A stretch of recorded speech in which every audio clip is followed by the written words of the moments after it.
झारखंड में विधानसभा चुनाव को लेकर राजनीतिक दलों ने पुरजोर तैयारी शुरू कर दी है। चुनावी माहौल में आरोप प्रत्यारोप का दौर भी जारी है। कांके विधानसभा सीट अपने पाले में करने के लिए राजनीतिक दल एड़ी चोटी का जोर लगा रहे हैं। राजनीतिक दलों के प्रत्याशी अपने पक्ष में टिकट के लिए जोर आजमाइश कर रहे हैं। वर्ष 2019 के विधानसभा चुनाव में गठबंधन की ओर से कांग्रेस पार्टी के प्रत्याशी सुरेश बैठा ने कांके विधानसभा से चुनाव लड़ा था। हालांकि उन्हें हार का मुंह देखना पड़ा था और भारतीय जनता पार्टी के समरी लाल ने उन्हें पराजित किया था। वहीं इस बार कांके सीट के लिए कांग्रेस की तरफ से कई दावेदार हैं, जिसमें सुरेश बैठा, निरंजन पासवान, संजय लाल पासवान, चंदन बैठा और केदार पासवान का नाम चर्चा में है।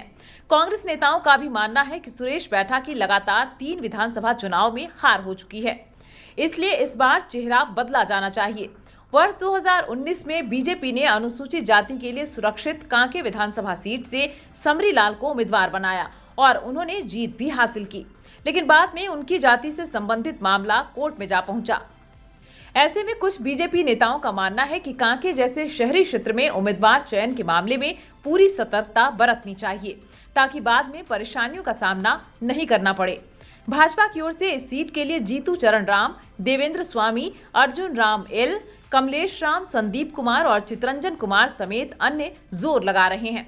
लोकसभा चुनाव 2024 में जयराम महतो की पार्टी ने भी कई क्षेत्रों में दमदार उपस्थिति दर्ज कराई।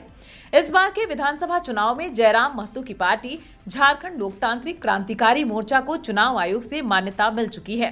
पिछले लोकसभा चुनाव में जयराम महतो के संगठन JBKSS के देवेंद्र नाथ महतो ने निर्दलीय उम्मीदवार के रूप में चुनाव लड़ा और 17,000 से अधिक वोट प्राप्त किए। कांके विधानसभा सीट से वर्ष 1990 से लगातार बीजेपी को जीत मिल रही है। हालांकि इन चुनावों में बीजेपी ने कई चेहरे बदले, लेकिन हर बार बीजेपी उम्मीदवार को जीत मिली। वर्ष 2019 के चुनाव में भी बीजेपी के समरी लाल ने करीब 22,000 के मतों के अंतर से कांग्रेस उम्मीदवार को पराजित किया। दरअसल कांके विधानसभा सीट SC कोटे के लिए रिजर्व है। वहीं कांके विधानसभा क्षेत्र राजधानी रांची से बिल्कुल सटा हुआ है।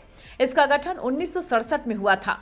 उस समय झारखंड दल के नेता जयंत चौबे ने चुनाव में जीत हासिल की थी, जबकि 1977 में इस सीट को SC के लिए रिजर्व कर दिया गया, जिसमें हीराराम तूफानी ने चुनाव में जीत हासिल की और विधायक बने। हालांकि 1990 से अब तक इस सीट पर लगातार भारतीय जनता पार्टी का कब्जा रहा है। कांके विधानसभा क्षेत्र में कई शैक्षणिक संस्थान भी पड़ते हैं, जिससे इस क्षेत्र का खासा महत्व भी है।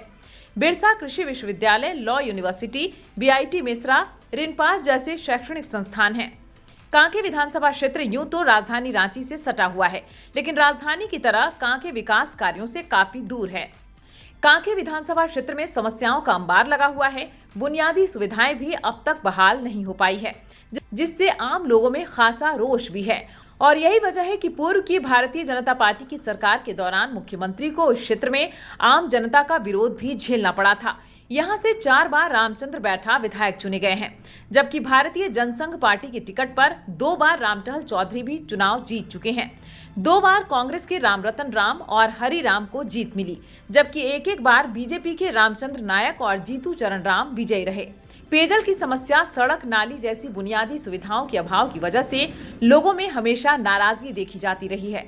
इसके साथ ही इस क्षेत्र में कई ऐसे गांव पड़ते हैं जहां कृषि पर लोग निर्भर हैं, लेकिन सिंचाई की व्यवस्था नहीं होने का उन्हें मलाल है।